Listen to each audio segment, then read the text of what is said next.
मध्य प्रदेश की राज्यसभा सीट को लेकर सस्पेंस बरकरार है। सवाल है कि क्या दिग्विजय सिंह इस बार राज्यसभा नहीं जाना चाहते? अगर उनकी बात को माने तो उनकी तरफ से ना है, लेकिन उनके बयान के बाद से इस पर सियासत भी गर्म है। यह रिपोर्ट देखिए। मध्य प्रदेश की सियासत में एक सवाल फिर उठा है, क्या दिग्विजय सिंह इस बार राज्यसभा नहीं जाएंगे? उनके हालिया बयान ने राजनीतिक हलचल तेज कर दी है।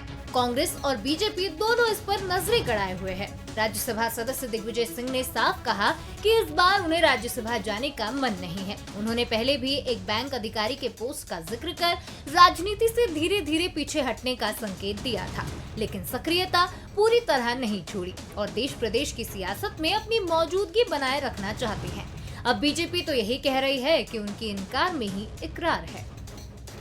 दिग्विजय सिंह जी शीर्षस्थ नेतृत्व के ऊपर पूरी तरह से दबाव बनाने की कोशिश कर रहे हैं। वे सार्वजनिक रूप से मीडिया के माध्यम से अब मैं राज्यसभा में नहीं जाऊंगा इस बात को कहते हुए वो इनकार जरूर कर रहे हैं, लेकिन उनके इनकार में इकरार झलक रहा है। दरअसल अप्रैल में उनका कार्यकाल खत्म होने जा रहा है। उनके समर्थक चाहते हैं कि वो फिर से राज्यसभा जाएं, लेकिन बीजेपी इस इनकार को राजनीतिक अवसर के रूप में देख रही है और बीजेपी के इस बयान पर कांग्रेस भी पलटवार कर रही है।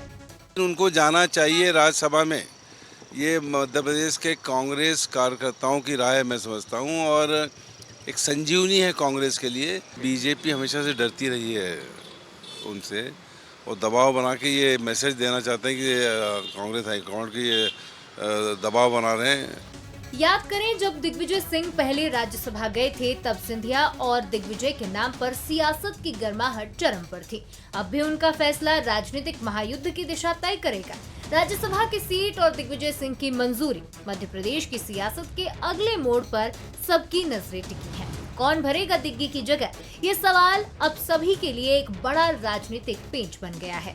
दिग्विजय सिंह एक ऐसे नेता है जो ना कहते हुए भी बहुत कुछ कह देते हैं। अब वो कह रहे हैं कि मैं राज्यसभा नहीं जाना चाहता हूं, लेकिन बाद में ये भी कह दिया कि पार्टी जो काम देगी उस पर मैं आगे बढ़ूंगा। अब सवाल ये कि आखिर पार्टी से किस काम का इंतजार है? क्या इसके पीछे भी कोई रणनीति है?